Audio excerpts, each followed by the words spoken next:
When we hear the word resilience, we may not even give it a second thought. It's a word we've heard so many times that it's almost lost its meaning, and for some it's simply just turned into white noise. Today I want to change that, because if you truly want to be able to think like an entrepreneur, you actually have to understand that word resilience. The actual definition of the word resilience is having the capacity to rebound from difficulties. I mean, it's toughness. It's about having the ability to bounce back from all of the challenges that life is going to throw your way. Think about that for a minute. If you want to live like an entrepreneur, or if you want to think like an entrepreneur, resilience, it's not just important, it's the cornerstone. It is the foundation. The beauty of thinking like an entrepreneur is it's simple. It's not easy, it's simple. Welcome back to another episode of Sweat Talk. My name is Chad. So look at the entrepreneurs that you admire, the ones that have found the success that you're chasing. Every single one of them shares a trait: resilience. I mean, they've all faced moments, they've all faced difficulties that everything seemed like failure was going to be the inevitable. I mean, times where it would have seemed easier to walk away and just admit defeat. But instead, they just leaned into resiliency. Here's a saying that I use all the time, and you know, I say it because I hope that it's able to sink in and change your mind. And that's that you only fail if you quit. Failure is not the end unless you make it the end. It's just one step in the process. Every successful entrepreneur, they understand this, and they don't see setbacks as roadblocks. They use them for building blocks or stepping stones in the process. But resilience is not the only part of the equation.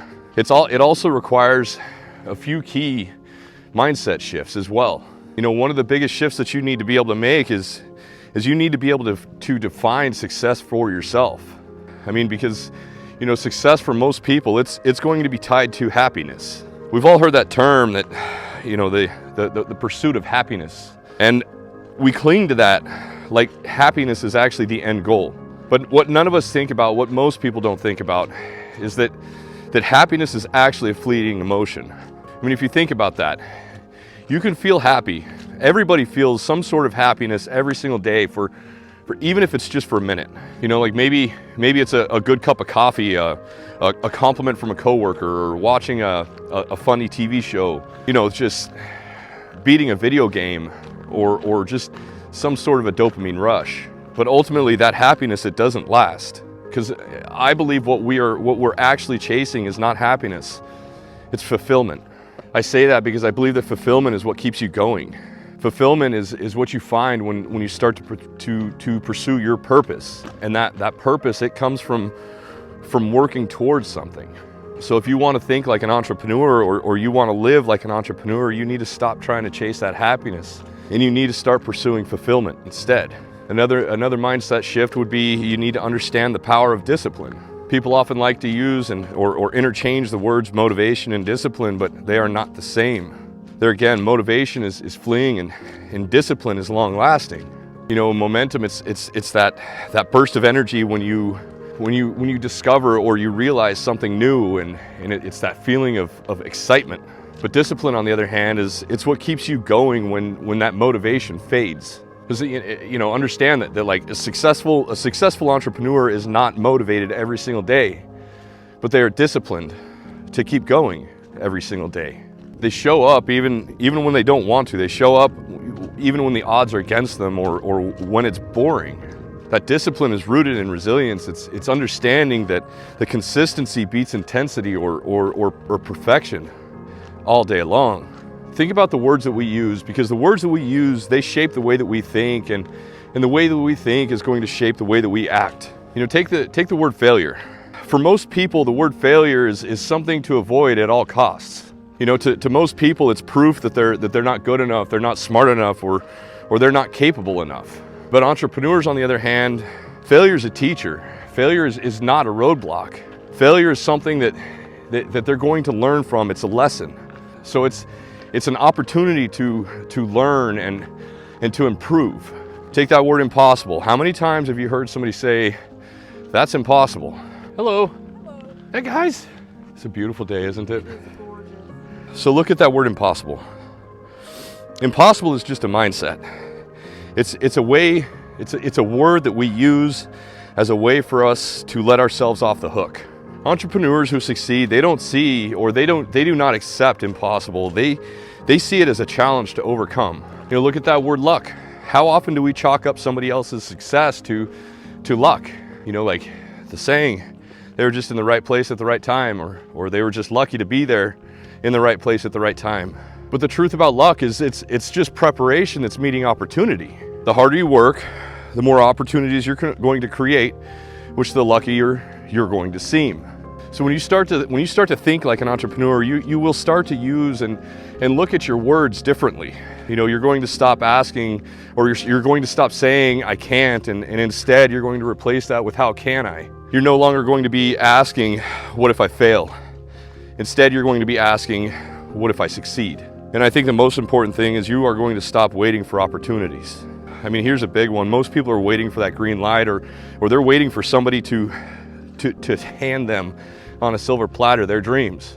They're waiting for somebody to allow them or to validate their feeling towards chasing their dreams. But an entrepreneur, they don't wait for permission. They give themselves permission. You know, they understand that the only person who needs to believe in their dream is them, and you can start thinking this way too. You don't need some degree from one of the top high-end, you know, prestigious schools. You don't have to have some crazy, ridiculous, groundbreaking idea. All you need to do is you need to have a mindset shift. You need to decide that you are going to be resilient and that you're going to chase fulfillment instead of happiness.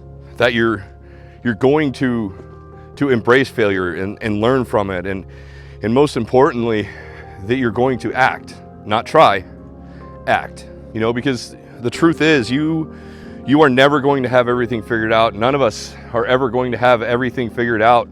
There will always be fear. There will always be doubt. You know, the difference between a successful entrepreneur and everybody else is the fact that they act. They act anyway. Courage is not the absence of fear. It's being able to act in spite of it.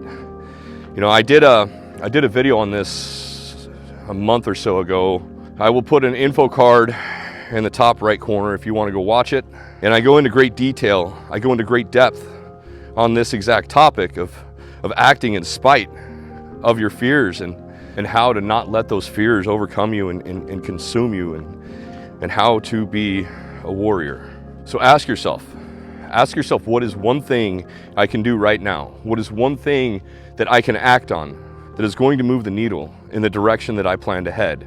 You know, it doesn't have to be big. It just has to be something. It has to be a start somewhere, somehow, right now, because every step builds momentum, and before you know it, you're going to be able to look back at what you've built off of that momentum and off of that discipline, and you're going to realize that living the life of your dreams, it really wasn't that hard.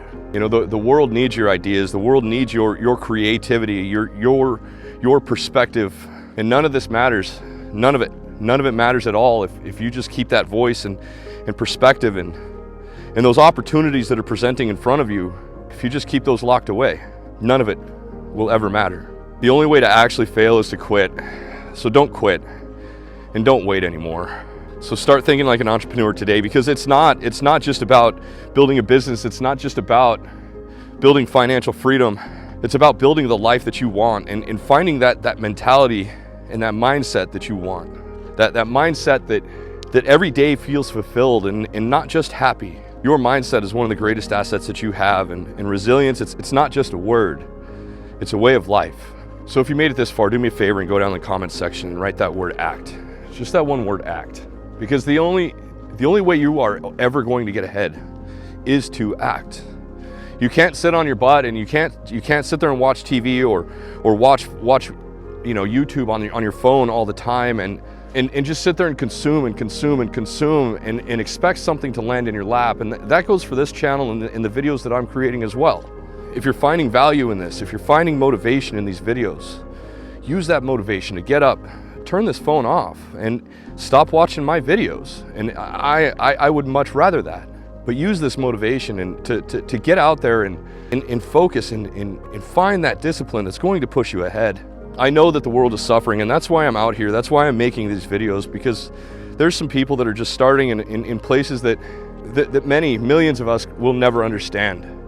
I understand being in the deepest, darkest places of your mind, and not knowing what direction is up, and not knowing what the first step is. But you don't know what the first step is because you don't take any steps at all. You stay put because it's safe. You need to act. Your future depends on it. Everything about your life, it depends on you taking action and you acting now. Everything. And it's all built on that foundation of resilience, where you're not going to let anybody tell you what to do. You're not going to let anybody tell you that you can't do anything, because you are resilient. You understand the importance in the power in that word. You've found the tenacity that it requires to move you through life. I ask for these one-word comments because they do a couple of things. They help us reprogram our minds to see the positive things that we should be focusing on, because the power of our words it's so underestimated. We have the power to destroy somebody else's life or to ruin somebody's day, but we also have the power to build up our lives or somebody else's life and somebody else's day. Our words, they have the power to completely transform anything and everything that we do on a daily basis, and everybody who suffers can realize this transformation as well. But I believe that it starts with the power of our words. So look at the words that you use on a daily basis. Look at the self-talk and get out there and change it. So the second thing that it does is it appeases the algorithms, because every time the algorithm sees any sort of an interaction, it doesn't have to be long, just a one word, but every time the algorithm sees that, then it appeases it, because every single like, comment, and subscribe is exactly the interactions that the algorithm wants to see.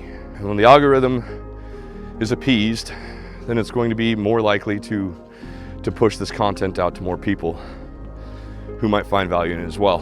So I want to thank you guys for those super thanks that you guys are giving me. I truly am grateful. I truly am extremely grateful from the bottom of my heart for all of those super thanks that you guys keep giving me. So thank you. And that's all I got for today, guys. I want to thank you for showing up. I hope that you're showing up for yourselves, and I hope that you have a wonderful day. Peace.